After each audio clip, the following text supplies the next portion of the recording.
Olá, gente querida do coração verde e amarelo. Sou Cleiton Basso em mais um Jornal Foco do Brasil. Compromisso com a verdade, as informações do nosso país, do governo federal e do presidente Jair Bolsonaro. E nos conte de qual lugar abençoado do Brasil ou do mundo você nos assiste. Participe do chat ao vivo, confira se o sininho de notificações está ativado e receba o alerta de nossas atualizações diárias. Vamos agora às notícias desta edição. Após passar por cirurgia para retirada de cálculo na bexiga, o presidente Jair Bolsonaro está clinicamente estável. Bolsonaro venceu mais uma. O presidente Jair Bolsonaro passou por procedimento cirúrgico na manhã desta sexta-feira no Hospital Albert Einstein, em São Paulo. O presidente Jair Bolsonaro tem um quadro de saúde estável e sem febre. O procedimento cistolitotripsia endoscópica a laser foi realizado sem intercorrências e durou cerca de 1h30. O presidente Jair Bolsonaro foi diagnosticado com cálculo renal no início do mês de setembro. De acordo com o boletim médico, o cálculo foi completamente removido. Fica aqui a nossa estima à saúde do presidente Jair Bolsonaro.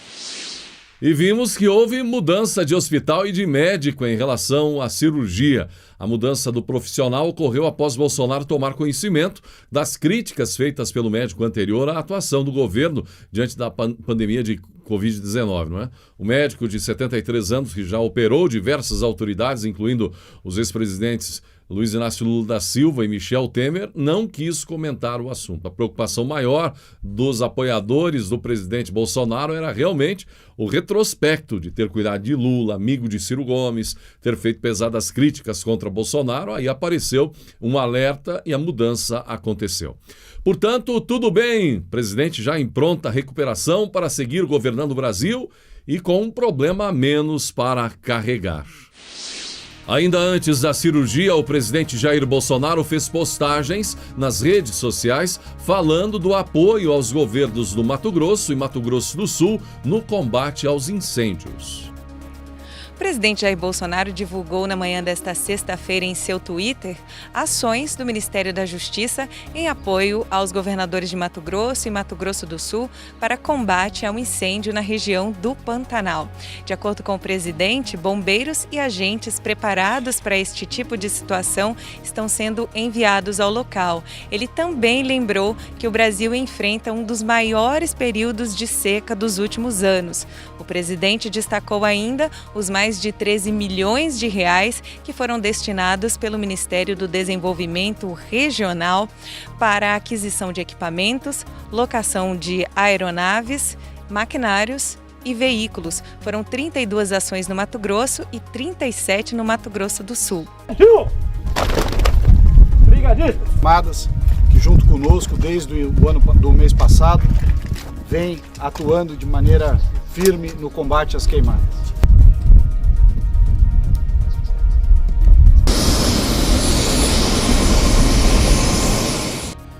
E em novembro completa um ano da partida de Gugu Liberato.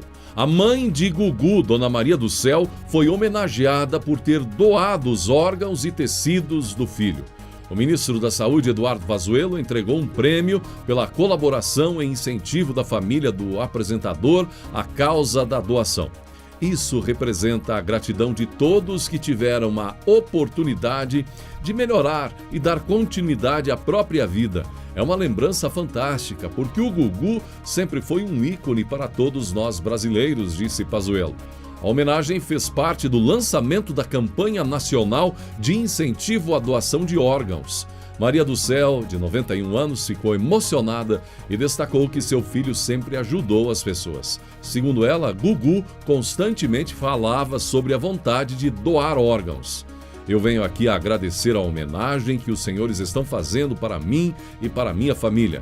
Eu falo para todas as pessoas doarem os órgãos, porque isso é muito bom. Os órgãos têm que ser dados para outras pessoas poderem viver, disse a mãe de Gugu. De acordo com dados divulgados por Daniela Salomão, coordenadora geral do Sistema Nacional de Transplantes, gente, o número de transplantes caiu 37% entre os meses de janeiro e julho, em comparação com o mesmo período do ano passado. A Caixa alcançou a marca de 304,5 milhões de pagamentos do auxílio emergencial, atendendo 67,2 milhões de brasileiros. Os pagamentos somam um montante de 207,9 bilhões disponibilizados pelo governo federal com o objetivo de amenizar os impactos da pandemia da Covid-19 na renda da população brasileira.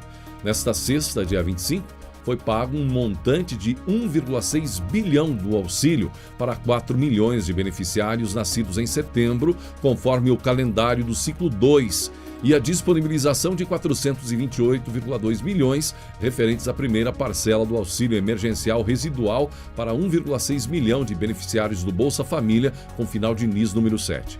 Os ciclos de crédito em conta seguem até dezembro ainda para o pagamento das parcelas definidas pelo governo federal para o público do CadÚnico e para quem se cadastrou pelo aplicativo Caixa Auxílio Emergencial ou pelo site auxilio.caixa.gov.br. E outro dado relativo a este tempo de pandemia. O governo federal já economizou cerca de R$1 bilhão com o trabalho remoto de servidores públicos durante a pandemia do novo coronavírus.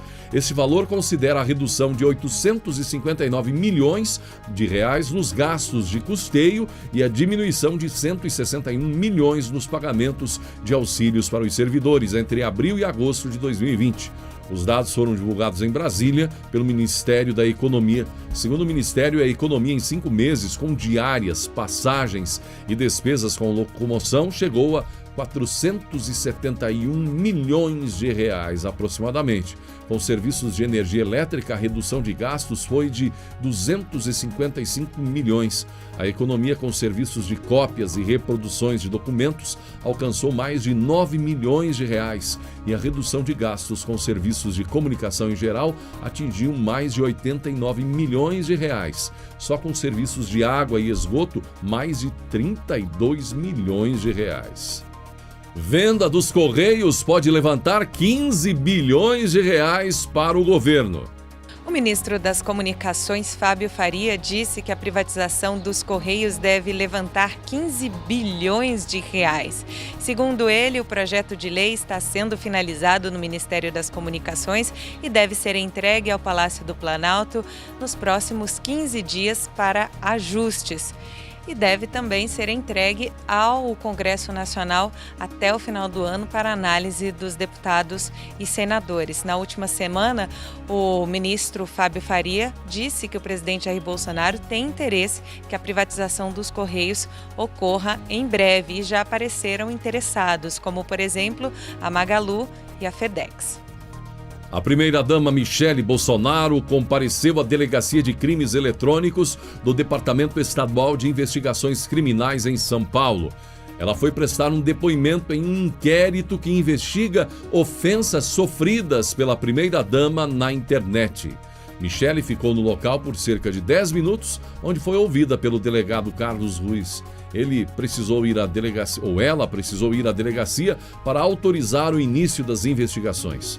O caso ficará a cargo da 4ª Divisão de Investigações Gerais, que irá apurar se foi cometido crime contra a honra. Portanto, muita gente da torcida do contra fazendo comentários pejorativos a respeito da primeira-dama, Michele Bolsonaro, que é muito querida por milhões e milhões de brasileiros, tem feito um belo trabalho de muito respeito, inclusive, frente à posição que ocupa como primeira-dama.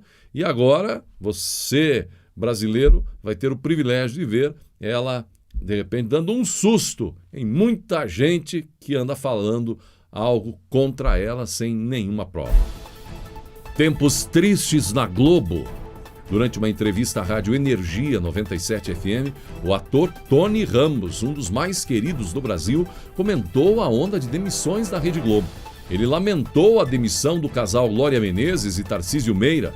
Eu fiquei triste e surpreso quando soube que não houve a renovação contratual dos meus queridos Glória e Tarcísio.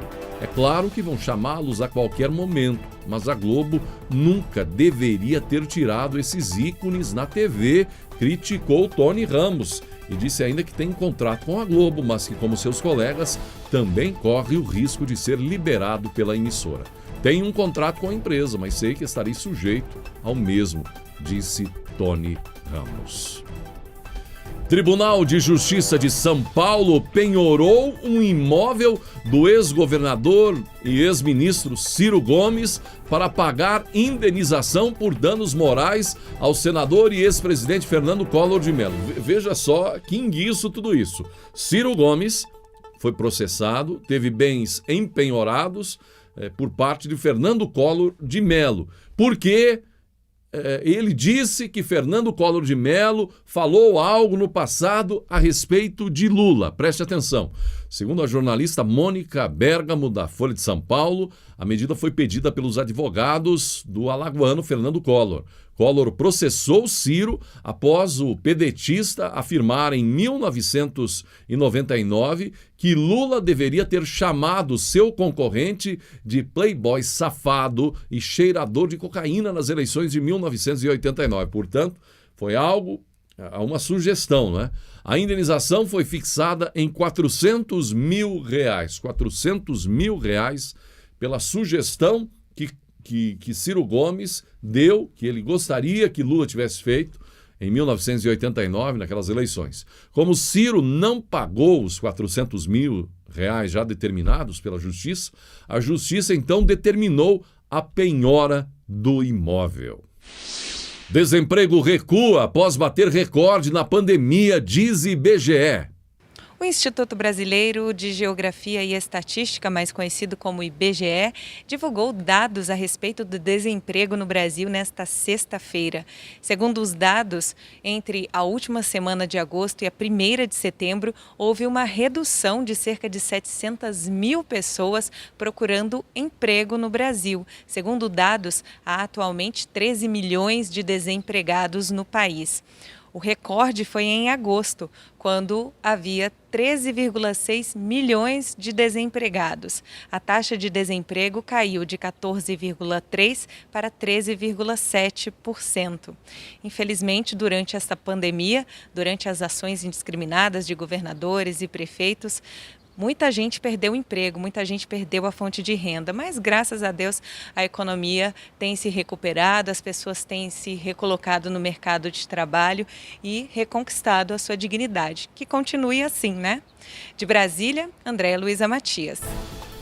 E o ministro Marcos Pontes divulgou um vídeo com belíssimas imagens do primeiro voo do F-39E Gripen, matrícula 4100, em espaço aéreo brasileiro. O voo ocorreu no trajeto entre Navegantes, Santa Catarina e Gavião Peixoto, São Paulo. A aeronave será apresentada oficialmente no Dia do Aviador e da Força Aérea Brasileira, comemorado em 23 de outubro, data que marca a realização do primeiro voo do brasileiro Alberto Santos Dumont, com o 14 bis, em Paris, em 1906. Santos Dumont é brasileiro e é considerado o pai da aviação. Clique agora e assista a reflexão especial de hoje. E que Deus abençoe a você e a sua família. Um ótimo sábado. Neste sábado, 8 da noite, a edição especial de sábado do seu Jornal Foco do Brasil. Fique agora com a reflexão.